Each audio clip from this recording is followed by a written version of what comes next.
As I think back over 35 years of ministry, I recall so vividly one of the most powerful moves of God. During the Mississippi Mass Choir's first trip to Japan, a businessman became sick on the plane, and there was no doctors and nurses to the knowledge of the stewardess.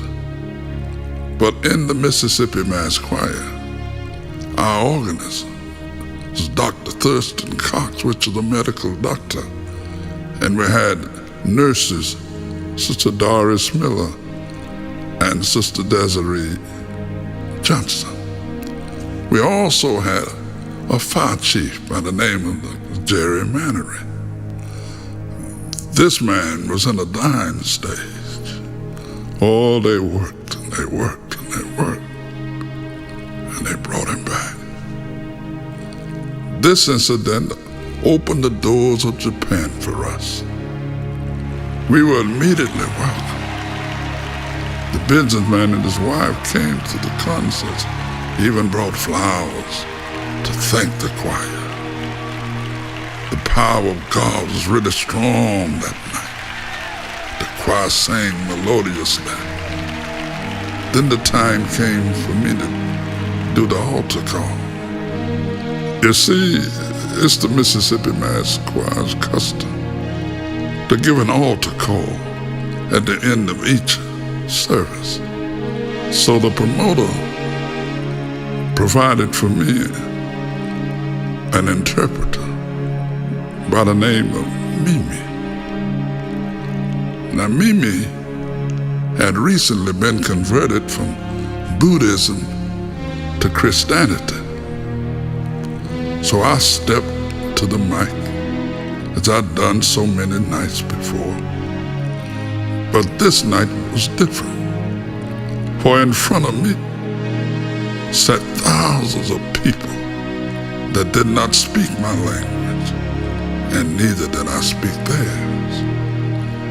As I was telling the story about the birds, Mimi was right along with me interpreting every word I said. But as I got to the cross, about Jesus and his feet, she stopped interpreting. What had happened? Mimi had frozen. She froze.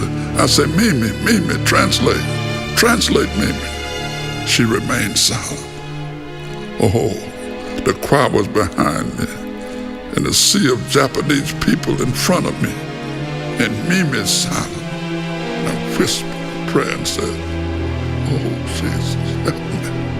What do I do? The Lord said to me, keep on talking.